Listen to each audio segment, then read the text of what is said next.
الحمد لله العلي العظيم والصلاة والسلام على سيدنا محمد وعلى آله وأصحابه أجمعين.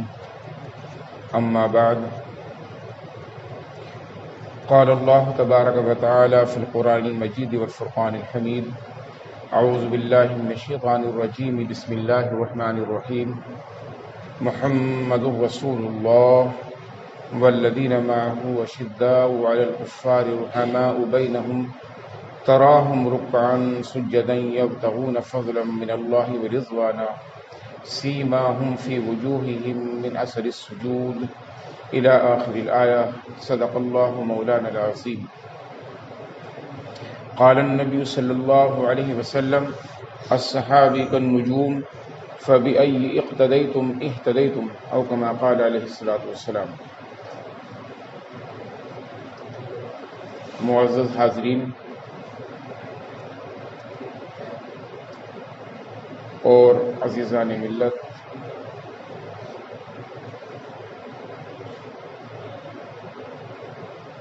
آج کا موضوع ہے گفتگو کا صحابہ کرام کی عظمت اور احترام۔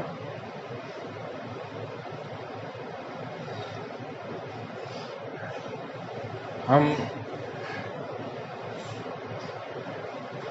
رسولوں اور پیغمبروں کے مقام سے واقف ہیں، اور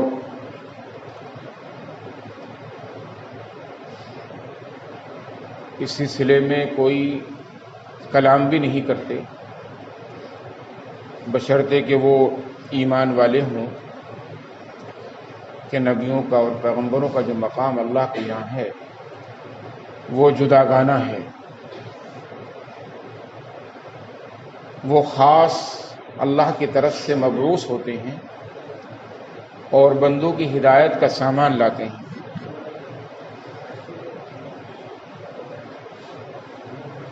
صحابہ کرام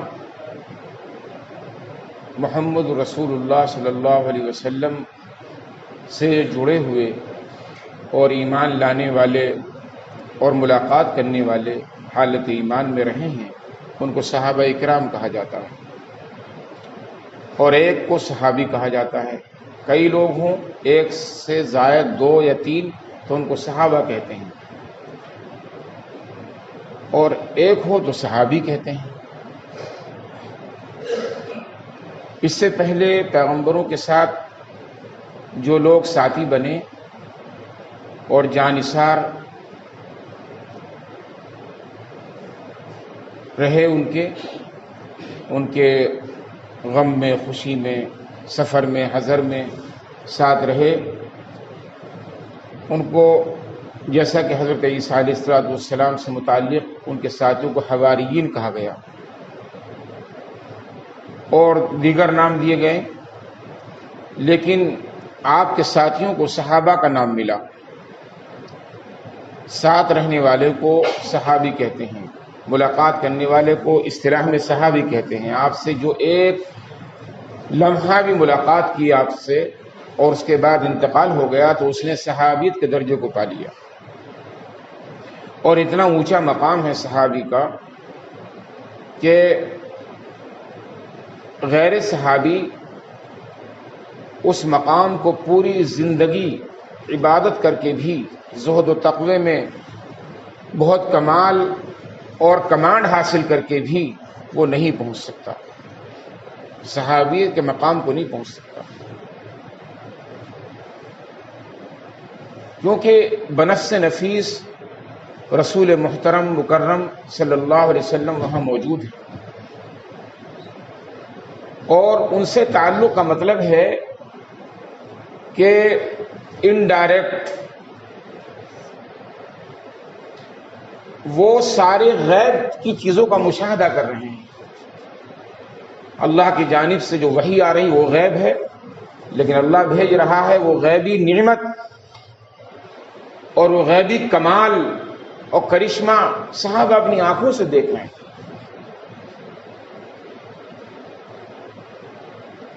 اور جو جو معجزات رونما ہو رہے ہیں، چاند کے ٹکڑے ہو رہے ہیں، درخت سجدہ کر رہے ہیں، منبر و محراب آپ کی ثنا کر رہے ہیں، پتھروں سے آوازیں آ رہی اور فتوحات کے دروازے کھل رہے ہیں، مدد نازل ہو رہی ڈائریکٹ۔ ہجرت کا سفر دیکھیے، مدینے کی مدد دیکھیے، انصار مدینہ کی، حبشہ کے مقام پر دیکھیے، غار ثور کا واقعہ دیکھیے، حضرت جبریل امین کی آمد کبھی بھی ہو جاتی تھی جب ضرورت پڑتی تھی حسب حالات قانون بنانے کی اور دستور پیش کرنے کی امت کو، تو آپ صلی اللہ علیہ وسلم پر وہ وحی نازل ہو جاتی تھی۔ صحابہ ساتھی جو آپ کے ہوتے تھے، غزوہ ہو یا امن کا موقع ہو، آپ خود محسوس کرتے تھے کہ آپ پر وحی نازل ہو رہی ہے، جس کی وجہ سے سواری بوجھل ہو رہی ہے اور آپ کی کیفیت بھی تبدیل ہو رہی ہے، آپ کی حالت بھی بدل رہی ہے۔ کیفیت کہتے ہیں حالت کو۔ اللہ کلام میں تو وہ طاقت ہے، تجلی، ایک قسم کی تجلی کا جیسا معاملہ ہوتا ہے۔ وحی کا آنا، اللہ کے کلام کا آنا، اللہ کے ارشاد کا، اللہ کے کلمات کا آنا، لا تبدیل لکلمات اللہ، اللہ نے اپنے کلام کو کلمات کہا ہے، وہ آ رہا ہے، اور کوئی بشر اور کوئی انسان اس کا تحمل کرے سوائے اللہ کی مشیت اور اللہ کی چاہنے کے۔ اللہ چاہتا تھا تو آپ کو یہ طاقت عطا کرتا تھا، آپ اس کو برداشت کرتے تھے۔ قوت برداشت بھی اللہ کی عطا تھی، ورنہ ممکن نہیں تھا۔ سب کو معلوم ہے کہ حضرت موسیٰ علیہ السلام جب کوہ طور پر گئے، فلما تجلی ربہ للجبل جعلہ دکا وخر موسیٰ صعقا، بے ہوش ہو کے گر گئے۔ تو تجلی تو نہیں، لیکن اللہ کے کلام، اللہ کی ذات سے تو جڑا ہوا معاملہ ہے، اس لا محدود لا زوال ذات سے تو جڑا ہوا ہے، خالق سے جڑا ہوا معاملہ ہے، صفت تو اللہ ہی کی ہے وہ بھی۔ تو رسول عربی صلی اللہ علیہ وسلم سے ایسی برگزیدہ جماعت کا تعلق، اور ایسی برگزیدہ جماعت کو صحابہ کہتے ہیں۔ قرآن میں کہا ہے کہ محمد رسول اللہ اور آپ کے ساتھی، والذین معہ، جو آپ کے ساتھ ہیں، ہر جگہ ساتھ ہیں، غریبی میں ساتھ ہیں، امیری میں ساتھ ہیں، کشادہ حالی میں ساتھ ہیں، فراخی میں ساتھ ہیں، اور تنگ حالی میں ساتھ ہیں، بیماری میں ساتھ ہیں، صحت میں ساتھ ہیں، ان کو معہو کہا گیا، والذین معہو، ہر وقت ساتھ ہیں، ایک آواز پر ساتھ ہیں، کوئی چونو چرا نہیں، اور چونو چرائی نہیں بلکہ کمپٹیشن ہے کہ میں بڑھوں آگے، میں آگے جاؤں، آپ کی آواز میرے کانوں میں پہلے پڑے، جان دینے کا معاملہ ہو یا مال دینے کا معاملہ ہو، کسی بھی چیز کی قربانی کا معاملہ ہو تو کوئی پس و پیش نہیں، کوئی قیل و قال نہیں، بس اللہ کے رسول کا حکم ہوا، اسی کو کہا گیا وَأَطِيعُوا اللَّهَ وَأَطِيعُوا الرَّسُولَ،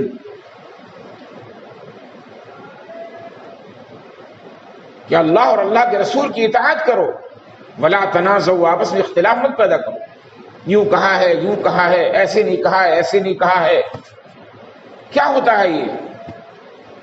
بس آپ نے آواز لگائی، آ جاؤ، مال لے آؤ، اپنی جان کے لیے قربانی دینے کے لیے آ جاؤ۔ اس میں سوچنا کیا ہے؟ بیوی سے مشورہ، بچوں سے مشورہ، کیا ہوگا کیا نہیں ہوگا، کیا مطلب ہے اس بات کا؟ ساری دنیا کا امام، وجہ تخلیق کائنات، کائنات کے بننے کا سبب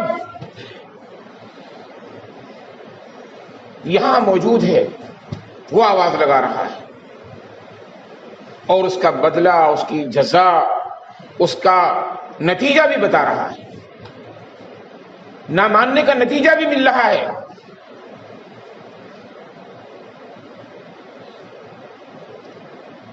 دو ہی جماعتیں تھیں پہلے، مسلمان یا کافر، لیکن ایک جماعت بعد میں پیدا ہوئی، منافقین۔ بعد میں پیدا ہوئی وہ ایسی ہی پیدا ہوئی کہ آپ نے یوں کہا، آپ نے یوں کہا، یوں نہیں کہا، ایسا کر لیں، ایسا نہ کر لیں، اور سب نفس و شیطان کے تقاضے سے ان لوگوں نے یہ سب اپنے فیصلے لیے. اور ظاہر بات ہے نفس و شیطان کا کوئی تقاضا ہوتا ہے تو اولئک کالانعام بل هم اضل، وہ تو چوپاؤں کی مانند ہیں اور اس سے بھی زیادہ گمراہ ہیں، اس سے بھی زیادہ برے ہیں. پھر تو یہی ہوتا ہے، وہ تو دھکے دے کے مارتا ہے، جہاں اس کا انجام ہوگا شیطان کا اور نفس کا وہ وہیں جاتا ہے. نفس بھی تو لڑائی لڑتا ہے، نفس بھی کہتا ہے کہ جسم پر میری حکومت ہے، جسم تو میرے ساتھ جڑا ہوا ہے، تم کہاں جا رہے ہو. بس یہی فیصلہ لینا ہوتا ہے کہ نہیں، اللہ اور اللہ کے رسول کا حکم یہ ہے.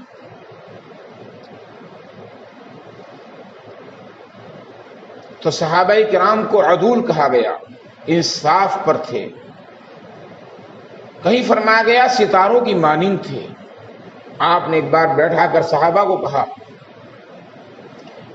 کہ یا معاشر الصحابہ، جماعت صحابہ، یہ بتاؤ کہ آسمان نظر آ رہا ہے رات کے اندھیرے میں؟ کہ ہاں نظر آ رہا ہے یا رسول اللہ، اس میں ستارے نظر آ رہے ہیں، یہ ستارے بھی جگمگا رہے ہیں. بس سمجھ لو تمہاری مثال ستاروں کی مانند ہے، تم ستاروں کی طرح ہو. ستارے آسمان پر جبھی تک ہیں جب تک آسمان کا وجود ہے، آسمان کی سطح موجود ہے، اور جب آسمان نہیں ہوگا تو ستارے نہیں ہوں گے، یا ستارے نہیں ہوں گے تو آسمان نہیں ہوگا. تو ستاروں کی عدم موجودگی اس بات کا ثبوت ہے کہ آسمان غیر موجود ہے، آسمان فنا ہو چکا ہے. ایسے ہی میں تمہارے ساتھ، تمہارے درمیان میں امانت ہوں، میں ہوں تو تم ہو، اور تمہارا وجود ہوگا تو میری امت موجود ہو. یعنی امت کا استقلال موجود ہوگا، امت میں استحکام ہوگا، امت میں زوال نہیں آئے گا عمل کی روح سے، امت بکھرے گی نہیں. یہ مراد ہے. بکھر جانے سے، بگڑ جانے سے، راہ حق سے ہٹ جانے سے وہ کوئی زندگی ہے؟ اس کا نام زندگی کیا ہے؟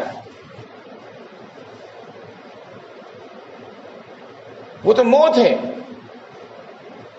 تفرقہ ہو گیا، میں شیعہ ہوں، میں سنی ہوں، میں بریلوی ہوں، میں دیوبندی ہوں، میں اہل حدیث ہوں، میں مقلد ہوں، میں غیر مقلد ہوں، میں فلاں ہوں، میں فلاں ہوں. کیا ہو گیا؟ یہ صحابہ کرام تھے، کچھ نہیں تھا اختلاف، کوئی اختلاف نہیں تھا. فقیہ اور مفتی حضرت ابن عباس بھی ہیں، حضرت عبداللہ ابن مسعود بھی ہیں. درس حدیث وہ بھی دے رہے ہیں، درس حدیث وہ بھی دے رہے ہیں، کوئی اختلاف نہیں ہے. کہیں افضل کا غیر افضل کا، ہاں میں اسے پسند کرتا ہوں، میں اسے پسند کرتا ہوں، بھائی اتنا ہوتا تھا. میں یہ پڑھ لوں گا، آپ ہی پڑھ لیں. کبھی کبھی وہ بھی پڑھ لیا کرتے تھے.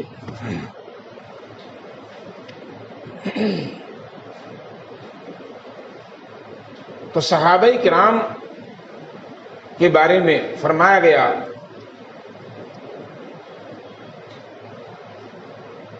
فَإِنْ آمِنُوا بِمِثْلِ مَا آمَنْتُمْ بِهِ، ایمان ایسے لاؤ جیسے صحابہ ایمان لائے، جیسے تم ایمان لائے ایسے ایمان لاؤ. یہ جیسے ایمان لائے، معیار حق، کسوٹی، آئینہ ہمارے لیے کسوٹی بنا دی گئی. ہمارا ایمان ایسا ہونا چاہیے. صحابہ کرام رضوان اللہ تعالی علیہم اجمعین کبھی بھی وہ لالچی نہیں تھے، حاسد نہیں تھے، کسی طرح کی کوئی رسول پاک صلی اللہ علیہ وسلم کی ذات کے بارے میں، صفات کے بارے میں کوئی اختلاف نہیں کرتے تھے.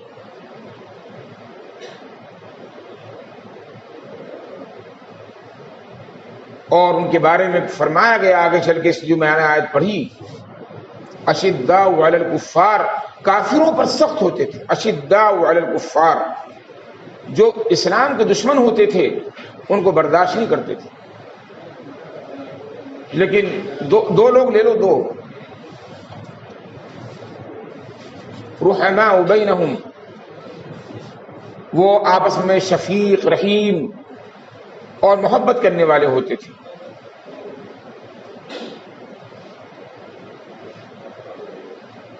محبت کرتے تھے آپس میں.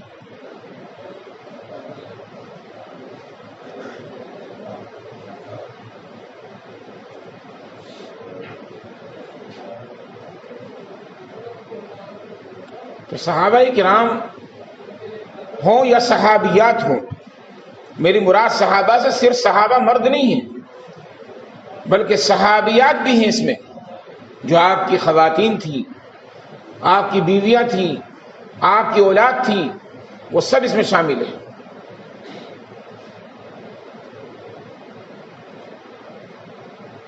ہر ایک موقع تھا غزوہ تبوک کا، مثالیں بہت ہیں، لیکن تبوک کے موقع پر میں بتا رہا ہوں کہ آگے بڑھنے کی بات، والسابقون الاولون من المہاجرین والانصار والذین اتبعوهم باحسان رضی اللہ عنہم ورضوا عنہ. یہ مجدہ سنایا گیا کہ اللہ نے ان کو راضی ہونے کا سرٹیفکیٹ دے دیا کہ میں راضی ہوں، میں خوش ہوں ان سے اور وہ مجھ سے خوش ہیں. یہ قرآن میں اعلان ہے، اللہ کی سچی کتاب میں اعلان ہے. حضرت عمر رضی اللہ عنہ کو بڑا ولولہ پیدا ہوا کہ آج تو مزہ آ گیا، آج تو اللہ کے رسول نے مال طلب کیا ہے اور آج ابو بکر کو میں شکست دے دوں گا، پیچھے چھوڑ دوں گا. آج تو موقع ہے. گئے گھر، مال کو جمع کیا، اس میں 50-50، آدھا گھر چھوڑا اور آدھا اٹھا کر لے گئے. کہ آدھا تو چھوڑنے میں ابو بکر تو اتنا بھی نہیں کریں گے، ابو بکر صدیق وہ اتنا نہیں کر سکیں گے، مال زیادہ ہوگا. اور یہاں کم زیادہ پہ کوئی بات نہیں. حدیث میں آتا ہے کہ صحابہ کرام کا ایک مٹھی بھر کھجور یا کوئی غلہ خرچ کرنا، چھوٹی ایک مٹھی بھر خرچ کرنا، یہ غیر صحابی کے پہاڑ، سونے کی برابر پہاڑ اگر ہو جائے، سونے کی برابر پہاڑ خرچ کرے کوئی تو اس کی برابری نہیں کر سکتا. صحابہ کا مٹھی بھر خرچ کر دینا اس سے بڑھ جاتا ہے. یہ مقام تھا صحابہ کا. تو آئے عمر فاروق، ہاں بھائی اللہ کے رسول صلی اللہ علیہ وسلم کو تو بذریعہ وہی معلوم ہو جاتا تھا کہ آج تو عمر گھمنڈ میں ہے، آج اترا رہے ہیں، کچھ لگ رہا ہے کہ کچھ ہے بات. چہرے سے بھی انکشاف ہو جاتا ہے آدمی کے. کہنے لگے یا رسول اللہ تم گھر پہ کچھ چھوڑ کر آئے ہو؟ کہ یا رسول اللہ ہاں چھوڑ کر آیا ہوں، آدھا گھر والوں کا بھی حق ہے، آدھا چھوڑا ہے آدھا نہیں آیا. تھوڑی دیر میں صدیق اکبر رضی اللہ عنہ آتے ہیں، وہ اپنا پورا مال پیش کر دیتے ہیں، معلوم متا جو گھر کا تھا. چونکہ انہیں سب کو معلوم ہے صحابہ کو، یوم لا ينفع مال ولا بنون الا من اتى اللہ بقلب سلیم. قیامت کا دن، تغابن کا دن ایسا ہوگا کہ جہاں کوئی چیز کام نہیں آئے گی، مال بھی کام نہیں آئے گا اور اولاد بھی کام نہیں آئے گی. مال سے آدمی ہے دنیا میں بہت پیچھا چھڑا لیتا ہے، مال پر گھمنڈ کرتا ہے، میرا یہ کام بن جائے گا، میرا یہ کام بن جائے گا، میرا یہ کام بن جائے گا. جب تک کہ دنیا میں بھی مال سے بہت کام نہیں بنتے. بھائی مال سے آپ بہترین کریم خرید سکتے ہیں لیکن خوبصورتی نہیں خرید سکتے. یہ خرید لیتے ہیں، اصلی حسن و جمال نہیں خرید سکتے. مال سے کتابیں خرید سکتے ہیں لیکن علم نہیں خرید سکتے. آپ بڑی بڑی بلڈنگیں بنا سکتے ہیں لیکن عزت نہیں مل سکتی. دنیا میں ہم یہ تجربہ کرتے ہیں، سب کچھ کر سکتے ہیں لیکن آپ زندگی نہیں خرید سکتے. ختم معاملہ. کیا ہوا مال سے؟ اس فانی مال سے کیا ہوا؟ ایسی اولاد کا معاملہ ہے. اولاد بھی کہاں تک ہوتی ہے؟ قبر تک پہنچانے میں تک ہوتی ہے. سانس نکلنے کے وقت جب غرغر کا وقت ہوتا ہے، جب گھٹ رہا ہوتا ہے گلا، تب اولاد ساتھ چھوڑ دیتی ہے. اور آج تو پہلے چھوڑ دیتی ہے، آج کے وائرس کے دور میں تو پہلے چھوڑ دیتی. وہ کہتی میرا کوئی رشتہ نہیں. ڈالو جہاں ڈالو، جلاؤ، دریا برد کرو، قبر میں پھینکو، تابوت میں ڈالو، کہیں ڈالو. اب تو یہ ہے جو موجودہ وائرس. ہمیں تو یہ قیامت کے سارے مناظر دکھا دی گئے اور ابھی میں ہماری آنکھیں نہیں کھل رہی. تو صدیق اکبر نے ایک کارنامہ انجام دیا کہ سب مال لے آئے. یقیناً صحابہ کرام کا درجہ مرتبہ کم زیادہ ہے. کوئی بہترین عالم ہے، کوئی کم عالم ہے، کوئی بہترین مفسر محدث ہے، کوئی کم درجے کا محدث اور مفسر ہے. جیسے ہمارے درمیان میں ہے، ہر ایک کا علم برابر نہیں، لیکن ایمان میں سب برابر ہے. نفس ایمان میں تو کوئی کمی نہیں ہے صحابہ میں. اگر ذرا سا بھی ہم نے کوئی اس میں کرپشن کر دیا کہ ان کا ایمان کم تھا، ان کا ایمان زیادہ تھا، یا کہہ دیا نعوذ باللہ کہ یہ مرتد تھا، بے دین تھا یہ صحابی نعوذ باللہ، اور یہ صحابی ایمان والے تھے، ولی تھے، اگر ہم نے ذرا سا بھی کہہ دیا تو ہم نے 3 قسم کا کفر کیا. 3 طرح سے ہم مردود ہو گئے، ہم ایمان سے خارج ہو گئے. کیونکہ سب سے بڑا واسطہ اور وسیلہ صحابہ ہیں ہمارے تک شریعت پہنچانے میں. بے قرآن و حدیث کا جتنا خزانہ ہے وہ سب کہاں سے پہنچا ہے؟ کہ ہم نے ڈائریکٹ سنا تھا؟ 14ویں صدی کے مسلمان گئے تھے کیا وہاں؟ انہوں نے وحی کو دیکھا، وحی کو سنا. وہ پتھروں پر لکھا ہوا تھا، درختوں کے پتوں پہ لکھا ہوا تھا. جی کاغذات وہاں نہیں تھے. سب انہوں نے کتنی جانفشانی سے اور کتنی عرق ریزی سے انہوں نے اس کو جمع کیا ہے. کتنا بڑا احسان ہے، کتنا بڑا احسان عظیم ان کا ہے یا نہیں ہے؟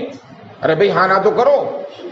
وہ صحابہ وہ ہمارے محسن ہیں یا نہیں ہیں؟ مشفق ہیں یا نہیں ہیں ہمارے؟ وہ نہ آتا تو ہم اس حال میں ہوتے، ہماری مسجدیں ہوتی، ہماری کانوں میں اذانیں دی جاتی، ہمارے جنازوں پہ نمازیں پڑھی جاتی، ہمیں قبر میسر ہوتی. کچھ نہیں ہوتا.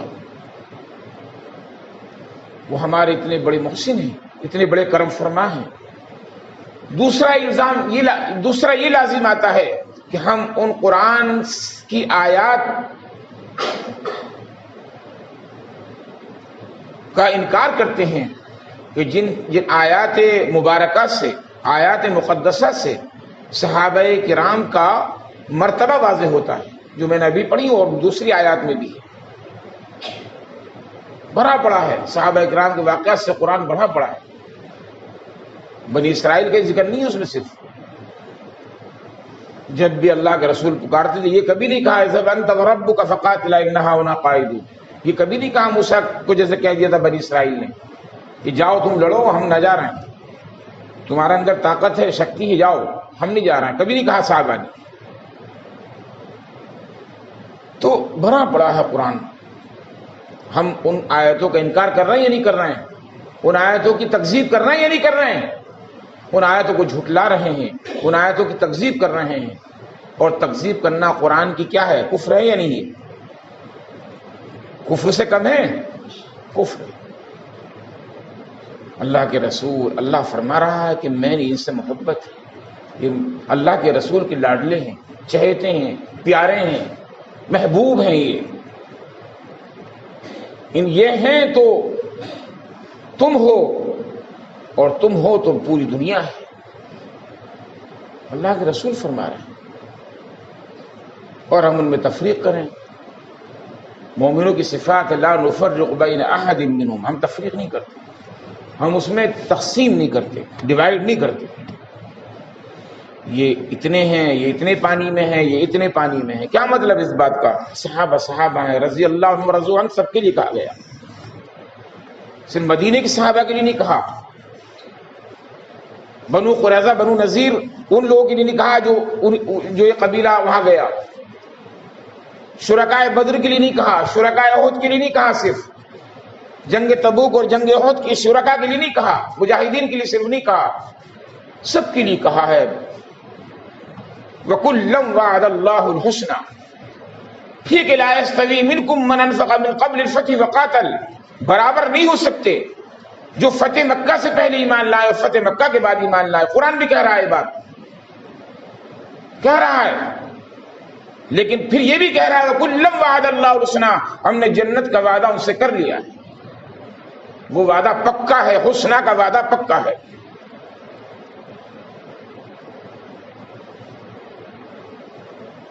اس لیے ہمیں صحابہ کرام کی شان میں کوئی اونچے نیچے الفاظ نہیں بولنے، ایک تو بات یہ۔ تیسرا، ہاں یہ آتا ہے کہ ہم صحابہ کرام کی تذلیل کرتے ہیں، ان کو ذلیل کر رہے ہیں، گویا کہ ان کو کافر قرار دے رہے ہیں، ان کی پھر رسول اللہ صلی اللہ علیہ وسلم سے محبت میں ہم وہ کر رہے ہیں۔ حضور پاک صلی اللہ علیہ وسلم کے جو اقوال ہیں، میری مراد احادیث نبویہ جو آپ کے صحابہ کے بارے میں ریلیز ہوئی اور آپ نے فرمایا، تو اس سے بھی تو ہم گویا کہ اتفاق کر رہے ہیں، اس کی بھی تو تکذیب کر رہے ہیں۔ اور ایسے منصوص احادیث کا انکار کرنا جو رسول پاک صلی اللہ علیہ وسلم سے وہ احادیث صحیحہ ہوں اور مضبوط احادیث ہوں، آپ کے اقوال ہوں، آپ کے افعال ہوں، ان سے تعلق ہو، ان کا انکار کرنا بھی ایسا ہی ہے جیسے قرآن کا انکار کرنا، اللہ کے کلام کا انکار کرنا، کیونکہ وہ بھی کلام الہی ہوتا ہے، احادیث نبوی بھی کلام الہی کا حصہ ہیں۔ فرق اتنا ہے کہ قرآن کی تلاوت ہوتی ہے اور احادیث رسول کی تلاوت نہیں ہوتی، فرق اتنا ہے۔ عمل کے لیے سب ہمارے لیے نص ہیں اور ہمارے لیے دلیل ہیں، حجت ہیں۔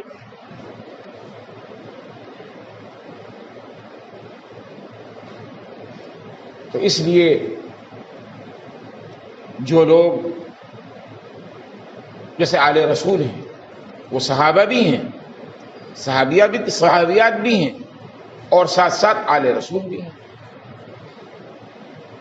اللہ کے رسول صلی اللہ علیہ وسلم کی آل میں سے بھی ہیں، عیال میں سے بھی ہیں، تو مرتبہ ضرور لامحالہ تھوڑا سا بڑھ جاتا ہے خونی رشتہ ہونے کی وجہ سے۔ تو اس میں کوئی وہ نہیں ہے، لیکن ترجیح میں ہم ایسا کریں کہ حضرت عزیر کو بنی اسرائیل نے جیسے اللہ کا بیٹا قرار دے دیا، جی یہود نے، اور عیسیٰ علیہ السلام کی بے حرمتی کر دی، اور عیسائیوں نے حضرت عزیر کو ایسا قرار دیا، تو یہ سب چیزیں جو غلو ہے، جو ہماری طرف سے زیادتیاں ہوتی ہیں، کمی بیشی ہوتی ہے، جو قرآن و حدیث سے منحرف ہو کر ہوتی ہیں، اس کا ہمیں ارتکاب نہیں کرنا ہے، اس میں ملوث نہیں ہونا، اور دل و جان سے ان سے پیار کریں۔ صحابہ کرام کو باقاعدہ ہم لوگ ان کو قرآن میں ہے باضابطہ کہ ہمیں دعا کرنی چاہیے، ربنا اغفر لنا ولاخواننا الذین سبقونا بالایمان ولا تجعل فی قلوبنا غلا للذین آمنوا ربنا انک رؤوف رحیم، یہ دعا کرنی چاہیے، ہماری مغفرت فرما، ہمارے بھائیوں کی مدد فرما۔ سبقونا بالایمان، جو ایمان لائے پہلے، والسابقون الاولون، وہی ترجمہ ہے یہاں، سبقونا بالایمان، جو ایمان میں سبقت جنہوں نے اختیار کی، پہل جنہوں نے اختیار کی، ان کے ایمان پر ہمیں وہ ہونا چاہیے، ان کے احسان کو ماننا چاہیے، اور ہمارے دلوں سے غل کو نکال دے، کینے کو نکال دے، ولا تجعل فی قلوبنا غلا للذین آمنوا ربنا انک رؤوف رحیم۔ یہ ان کے لیے خراج عقیدت ہے، ہمیں یہ دعا یاد بھی کرنی چاہیے قرآن کی خاص طور سے، اور اس کا ترجمے کو پیش نظر رکھ کے ہمیں کرنا چاہیے۔ ہم اور کچھ تو کرتے نہیں، ہم درود بھیجتے ہیں، اللہ کے رسول صلی اللہ علیہ وسلم پر بھیجتے ہیں، حالانکہ وعلی علیہ واصحابہ ہم کہہ دیتے ہیں، وہاں بھی کہتے ہیں۔ خطبے میں کیا ہوتا ہے؟ خطبے میں جو حمد و ثنا اللہ کی ہوتی ہے، پھر رسول پاک صلی اللہ علیہ وسلم پر درود و سلام ہوتا ہے، آل پر ہوتا ہے، صحابہ پر ہوتا ہے، رحمتیں بھیجی جاتی ہیں۔ یہ معمولی نہیں ہوتا خطبہ، آپ یہ سمجھیں کہ ہر جمعے کو ایک ہی رٹ، ایک ہی نغمہ، ایک ہی چیز بس ہو رہی ہے، اس میں کچھ تھوڑا سا چینج ہوتا رہنا چاہیے، حمد کی جگہ کوئی اور الفاظ آ جانے چاہیے، الحمدللہ رب العالمین کی جگہ۔ حمد سے بہتر کوئی لفظ ہی نہیں ہے اللہ کی تعریف ہے، والصلاۃ، صلاۃ سے بہتر کوئی لفظ ہی نہیں ہے درود و رحمت کے لیے، کوئی جملہ ہی نہیں ہے ایسا، عربی میں بھی نہیں ہے۔ لائیں تو عربی سے ہی اخذ کر کے، ایسی وعلی علیہ واصحابہ اس میں جڑا ہوا ہوتا ہے، ومن تبعهم بإحسان إلى يوم الدین، قیامت تک جتنے ان کی اتباع کرنا ان پر بھی دیں، اور سب وہی احکامات ہوتے ہیں خطبے میں، یہ اسی طرح کے تقوی کے، طہارت کے، نفس کی سرکوبی کے، بس نیک ہونے کے، سب یہ ہوتے ہیں۔ اللہ رب العزت ہم سب کو صحابہ کرام کی عظمت ہمارے دلوں میں پیوست فرمائے، اور ان کے بارے میں کوئی ہمارے دل میں کوئی بات آئے گوشے دل کے گوشے میں کہیں بھی، تو اللہ تعالیٰ اس سے ہمارے دل کو محفوظ و مامون فرمائے، آمین ثم آمین۔